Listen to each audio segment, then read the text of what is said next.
sides of the aisles calling for this for years, but I think no other president lacked the courage or maybe the work ethic or the stamina to take on such a task. Wait, did she say no other president lacked the courage or the work ethic to take on the task? No other president lacked the courage or maybe the work ethic or the stamina to take on such a task. I mean, I guess you could say that, but dude, today's White House press briefing was North Korean levels of propaganda, and I want to provide to you the counter-programming. If we were in North Korea, which thank God we're not, I would be the counter-programmer to those people on the news. Because there was literally a moment during this where somebody asks a question and says, President Trump looks healthier than ever before. Releasing the president's fitness plan, he actually looks healthier than ever before. Healthier than he did 8 years ago, and I'm sure everybody in this room could agree. Okay, so 3 minutes into this presser, we've talked about how he has energy, stamina, he's healthier than ever before. Meanwhile, he's nearly 80 years old, lives off of Big Macs, and is nuking the entire global economy. But let's jump into some of the more serious topics, because not only does Caroline Leavitt lie regarding tariffs, regarding China, but she also lies about the Russia-Ukraine war. Let's jump in with this clip right here. They're ongoing. I obviously will not get ahead of the president or his team, but I think the president has been quite clear that he's been continually frustrated with both sides of this conflict, and he wants to see this fighting end. He wants the war to end. We believe we have leverage in negotiating a deal, a peace deal, and we're going to use that leverage, and the president is determined to see this through. Okay, a few things. First of all, you cannot both sides the Russia-Ukraine war. I also want to point out Trump said he would end it on day one, but you cannot both sides the Russia-Ukraine war. Trump paused intelligence sharing with Ukraine and stopped our intelligence gathering on Russia, and off the back of that, Russia took that opportunity to kill hundreds of Ukrainians, to torture Ukrainians and post it online, and Trump said that both sides need to play fair.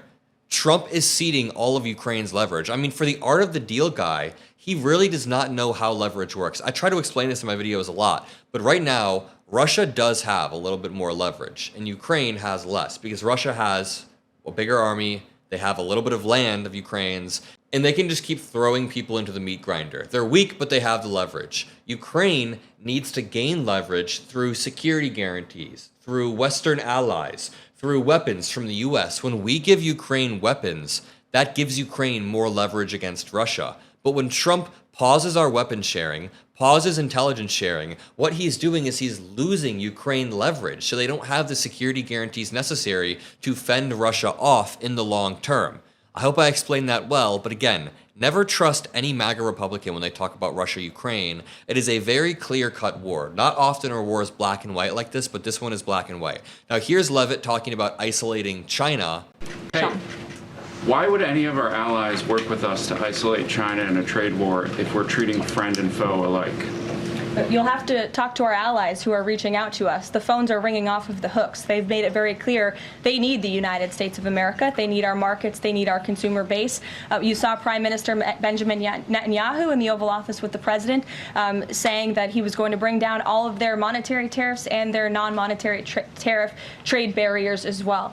We've heard from South Korea. We've heard from Japan. The president has spoken to Vietnam. We have Italy coming to the White House next week. There's a reason for that, Sean, and it's because they need the United States of America and our business model and our markets to survive, and the president is using that leverage to our advantage. Spoiler alert, they're not. She's lying. She said, you have allies reaching out to us. The phones are ringing off the hooks. Is anybody answering the phones, though? Is anybody answering these phones? Because Trump touted massive deals incoming. He said he's already in the process of signing deals when he paused his tariffs. We've seen no substantial results. I've seen zero concessions from any country. In fact, all I've seen is this trade war escalate further and further, and people have their businesses ruined. So Caroline Leavitt is lying when she says that allies are reaching out to us.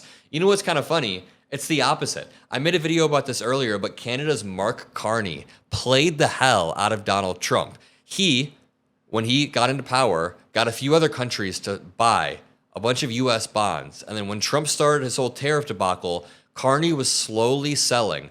There are also rumors that China is slowly selling, along with Japan, slowly selling the bonds. And that's when Trump realized, holy shit, they twisted my arm so much that I've got to stop the tariffs and pause them. Here's Caroline Leavitt being asked about that very thing, if China intends to make a deal. Thanks, Caroline. President Trump has said China wants to make a deal on tariffs. The president says he has a great relationship with Chinese President Xi. He's willing to speak with him directly. Why doesn't the president just pick up the phone and get this ball going? Because the art of the deal. Everybody knows that before you make a good, productive deal that is stable, you have to have an ego battle with the person you're doing the deal with. That's always going to lead to a fruitful deal. You want to have a massive narcissism ego battle and try to top each other. All of the things the president just said are true. The president, as I said from the podium just a few days ago when I was up here, would be gracious if China intends to make a deal with the United States. If China continues to retaliate, it's not good for China. The United States of America is the strongest, best economy in the world, as evidenced by the more than 75 countries who have called the administration. I don't get, like, what did we get from this? So Trump declared victory after he removed his 90-day tariff, but everything is the exact same, except kind of worse regarding our relations with other countries and even with China.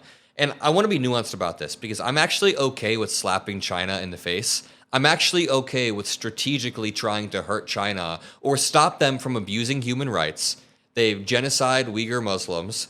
They've stolen our IP. I mean, China is definitely not a country that we want to model. We want to disincentivize that behavior, but you have to do it strategically. That's the key word. You have to have a little bit of precision. Trump right now is swinging around a sledgehammer, kind of hurting us both at the same time. Again, you could slap China in the face, I don't care, but do it in a smart way. Immediately to cut good deals. So the president wants to do what's right for the American people. He wants to see fair trade practices around the globe, and that's his intention and his goal. So is he Trade practices weren't unfair. I mean, even if trade practices were imbalanced, even if you want to make that argument, then these imbalanced trade practices have benefited the United States for the past 40 years. We've seen a lot of peace and prosperity, but even then, the argument that Trump was making that they're trying to reshore manufacturing is already bunk. It was debunked by Trump himself when he stopped the tariffs to stop the reshoring of manufacturing. And you know, something that I think the Democrats seem to be plastering everywhere is this clip of Trump. This clip of Trump in the Oval Office when he has Charles Schwab next to him and he says, this man made $2.5 billion today. Then he points to someone else and said, he made $900 million today. Republicans for the past month have been gaslighting us and saying, Democrats only care about Wall Street. They don't care about Main Street. Then after Trump boosts the market, he manipulates the market, let's say, he has Mr. Wall Street himself in the Oval Office, Charles Schwab. And someone said, a room full of elite billionaires openly bragging about how much money they made from their crash global market scheme because they know there is literally nobody who will hold them accountable. The state of American politics has never been more bleak. And I actually think that while politics are grim right now, we do have a resurgence within the Democratic Party that I'm beginning to enjoy. You guys see it too, right? The resistance is beginning to form. I think the hands-off protests gave us a lot of momentum. Oh, and Cory Booker gave us a lot of momentum as well, right? You see these pieces of the resistance beginning to line up. Let's watch this last clip of Caroline Levitt. There have been big swings this week in the Treasury bond yields. There's a theory that it might be because of China dumping these as leverage, driving up costs for U.S. loans like mortgages. Does the White House have evidence that this is in fact a result of Chinese dumping? And if so, is there a message on that? Not to my knowledge, but I would check in with the Treasury Department on that. I can tell you I know our Secretary of Treasury, Scott Bessent, is keeping a very close eye on the bond market.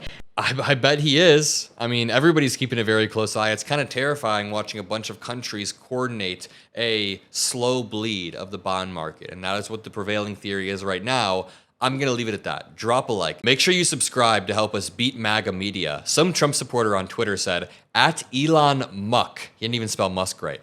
Can you please talk to someone about my feed of YouTube now being flooded with MeidasTouch and Adam Mockler type of feeds? My Fox channel and others are disappearing. If you want to keep Fox disappearing in people's feeds, make sure you subscribe. Let's keep killing it. Love you guys. Peace out.